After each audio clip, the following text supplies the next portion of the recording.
logo to it. And at first I was like, no, it's cool, don't add nothing, And so then I thought about it. Actually, that's great because there are a lot of other Skid Rows, not only across America, but around the world. Even in Vancouver has a Skid Row. And so the whole thing is what we wanted to do is distinguish this logo is in Los Angeles. And so every time somebody takes a picture of that logo on this mural on this wall, they automatically take a picture of the city of Los Angeles logo. So whatever Skid Row you think this is, no doubt this is in LA. So, there's a whole wonderful energy and a synergy that happened from working with those guys. And from there, we did right next to that, we did a Skid Row map. The whole 50 blocks. That was very important because they refused to identify and respect Skid Row as a community. So I found out that in 2006, the Jones versus City of Los Angeles lawsuit court case, that the City of Los Angeles themselves offered this to the judge, and because of the settlement agreement was going on. So we're with the area that the settlement settlement judgment would take place. So they offered 3rd Street to the north, 7th Street to the south, Main Street to the west, and now Alameda Street to the east, 50 city blocks. So we're claiming that as Skid Row because they said it was Skid Row. So now they need to recognize it as a true community and treat it as such. And that's what we the people, the same principles that this country was founded on. We the people are taking over our streets and taking control and stepping up and doing something about it. Skid Row includes all the people who actually live in apartments and in homes. It also includes everyone. Is that Skid Row? Skid Row is from 3rd Street to the north, 7th Street to the south, Main Street to the west, and Alameda Street to the east, and everything within those boundaries. You got to step right over here so you can see the map that's right behind me. And you can get a close-up later on. It's right there on the wall. That's Skid Row. It doesn't matter if you're a millionaire living within our borders, if you're the brokest person on the planet, you live in Skid Row. So when you want to talk about, there's a residential structure that's here. So, you got people that are like sleeping on the sidewalks, cardboard boxes, whatever. Okay, that's pretty much the bottom of the barrel. You got people that are sleeping in tents on the sidewalk. Then you got people that are sleeping in the missions. Then from there, you got people that are sleeping in the SROs. And then from there, you got people that are renting in lofts. And then from there, you got people that actually own in lofts. So when you talk about just residents alone, I mean, there's a structure right there. And so, yeah, we've got residents. I don't really like data and statistics, but according to the data and statistics, it's average between 10 and 15,000 people that live within our borders. So the Skid Row represents everyone who is, not just when people talk about Skid Row, they always say Owen Skid Row. Owen Skid Row is a mindset. In Skid Row is a geographical place. I live in Skid Row. I don't live on Skid Row. People can live on Skid Row and be around halfway around the world. On Skid Row is a state of mind. And so there's this subliminal programming that we've got to break the cipher of, because we're being brainwashed to think that we're in this destitute state when we actually are smarter than that, and we need to use our own brains and stop allowing ourselves to be programmed by these naysayers and people that live outside of our community that actually think that we can't do for self. So me as a black man in this community, I'm trying to cut the umbilical cord. And let's stand up on our own and do for ourselves just like we've done as human beings. We were babies attached to the umbilical cord. Oh, give me this, handouts. Give me that. Oh, I'm not going anywhere because life is good. I get everything, blankets and everything. No. Let's get up and do for self. This is about a do for self positive movement of what we started in 2007. That's what's unique about it. So now we talk about what does that mean? Well, all the funding that comes to Skid Row, it either goes for some form of housing or some form of recovery. But there's zero funding that comes for positive programming. So there's nothing to do all day. So then the police are saying you can't do this, you can't do that. Don't tell us negatively. Don't patrol our community from a negative base. Right. You can't go here. You can't do this. Tell what can we do? Where can we go? It's a difference in mindset. Right. So we're changing their mind frame, so we can change our community's mind frame. And so through that, we can actually get to a positive level of existence because we're thinking positively and not living in fear. There's a difference. So through our positive movement, we got the Skid Row basketball league called the Skid Row 3-on-3 Streetball League. We're award-winning league. We've got the Skid Row Photography Club, the Skid Row Chess Club. We got 2 theater groups that produce their own stage plays, and on and on and on. We got Bobby Buck that's standing right here that's got the action movement. We got a lot of folks down here that, we do for self. We're trying to do for self. The resources aren't coming to us. It's like if it was rain, it's evaporating before it hits the ground. You know, we need raindrops to touch the ground. We need the resources directly to the people, for the people, of the people, and by the people. That's the same principle that this country was founded on, the same principles that our positive movement right here in Skid Row was founded. So that's the Skid Row residents positive movement. Because every time we say Skid Row community, the nonprofits want to jump in and try to like change our narrative and steal our narrative. It's not about the nonprofit. We can do for self. I don't need no, or maybe cooking. I can't cook, so I may need somebody to cook me a meal or something. But other than that, I can do for self. I'm gonna stop talking and break because I don't know, you might run out of batteries. I can go all day. I can go all day. I would love for you to share. I can go all day. I got. How did you get trained in community organizing and activism? There is no training. Like I said, there's no, I have a master's degree in community activism. I studied at Harvard and community activism. It don't exist. You got to get, either you got to know the streets, you got to get out here, know the people, you got to roll your sleeves up and figure it out for yourself. Trial and error, just like growing like a newborn baby trying to walk. That's the only way you're going to figure it. You come in here thinking, oh, I'm going to read, oh, I'm going to figure it out in the book. Oh, they got Skid Row in the book. What book? And then you come out here and try to apply that, trust and believe you won't last a day. It don't exist. And so, you know, I was a newborn baby. They say to be a Skid Row vet, you got to put 10 years in. I'm on 9 right now. Next year I'm gonna be celebrating. I'm on yeah, all that exactly. GTG, downtown, There's been community organizing and all that stuff too before the game. Absolutely. And it's been pretty successful. And then you came and you jumped in. Trying to do my part, just add to it. Absolutely. And then you were named as the unelected mayor of Skid Row. You know, I mean, I'm honored. I don't get paid to do what I do. I'm not trying to get paid out. It's not about me. It's about the people. You know, I wrote a couple of hit records. I get a little royalty. I got the base. My basic needs is met. I sure would like to be out there doing some. No, it's not about me anymore. My conscience kicked in, and I'm here to help other people. I'll stand out here on the blocks hours just doing nothing. If somebody needs a shoulder to cry on, somebody to talk to, something positive to lean on, or whatever, even just to vent a positive ear to talk into all night, I'm out here. Feeling like, why is he out? What does he do? He just stands here, I'm like the one-man information desk, and I'm out here for my people. And it's not just blacks, white, I'm not talking about rap, I'm talking about human beings. Human beings, I'm out here. Why? Because LA is my city. I was born and raised here. I'm gonna make sure they don't need me in Beverly Hills. They seem to be doing okay for themselves. So I'm right here in Skid Row. And I'm not going anywhere neither. So, but as far as the mayor of Skid Row, that actually came to me from AP, Associated Press writer, did a story on me in November of 2009. And she asked me, what did you think about this title? Oh no, I'm not here for titles and accolades and stuff. She said, I think it's cool, I'm gonna put it in there. Fine.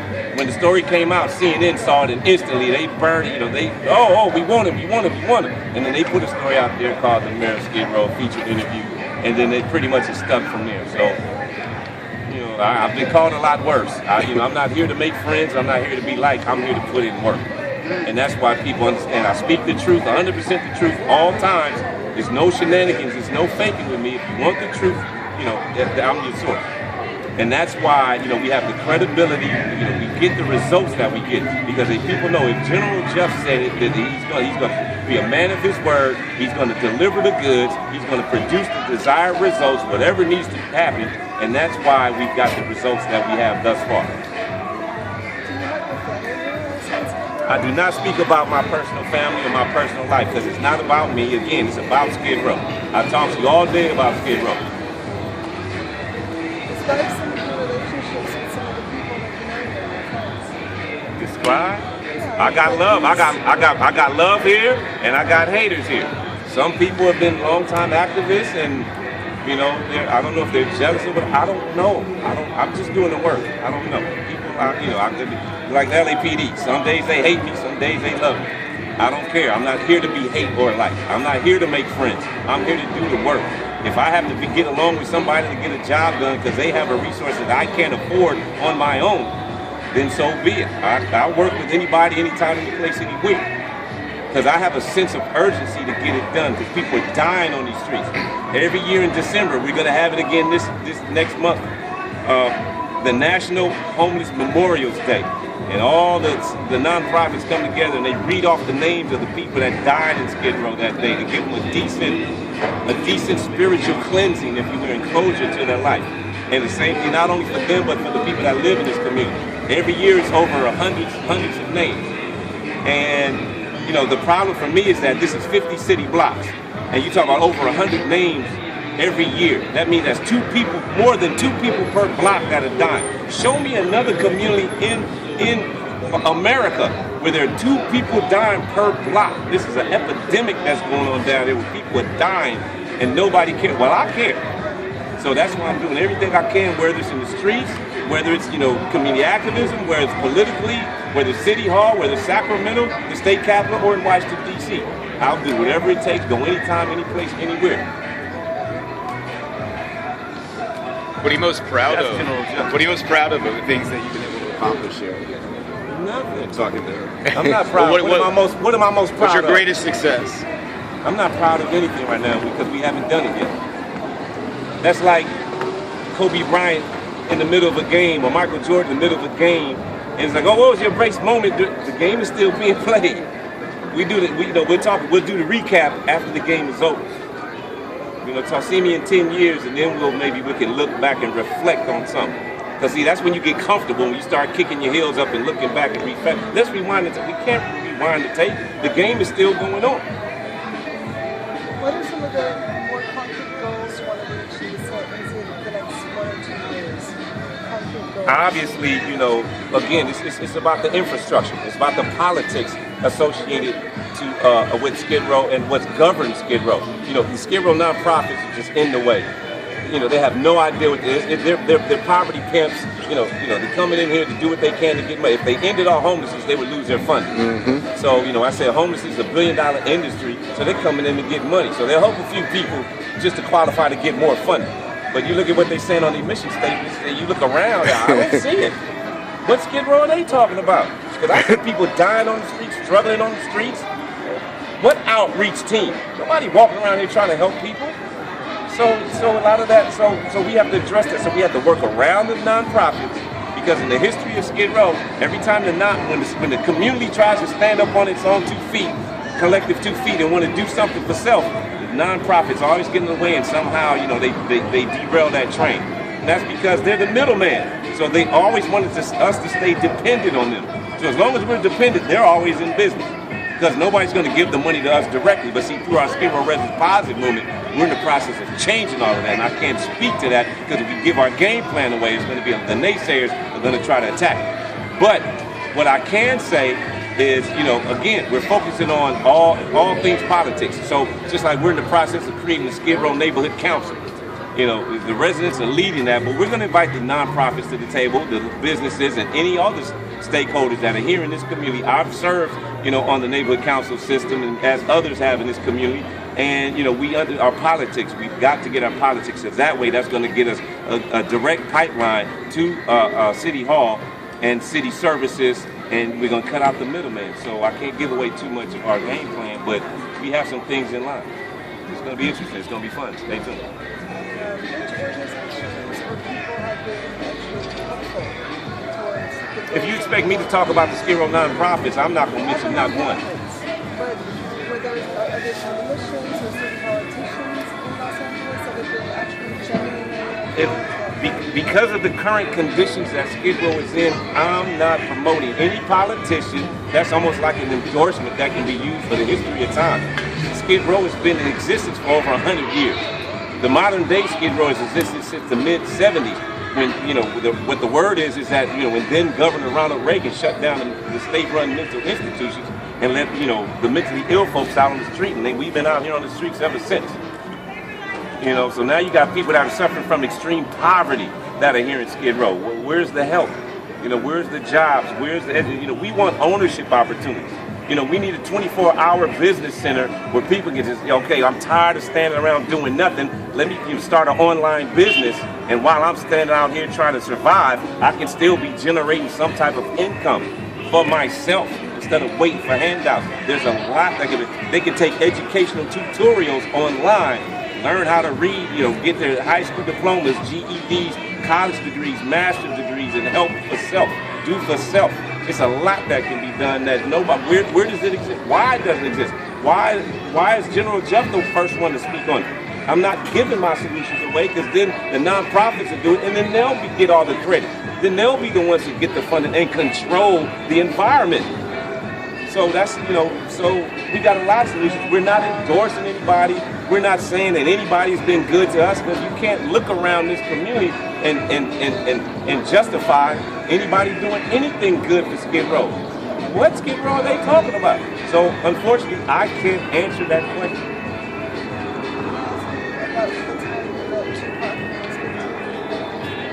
That's about it. This little kid that you can see the gleam in his eye that he had, he wanted it.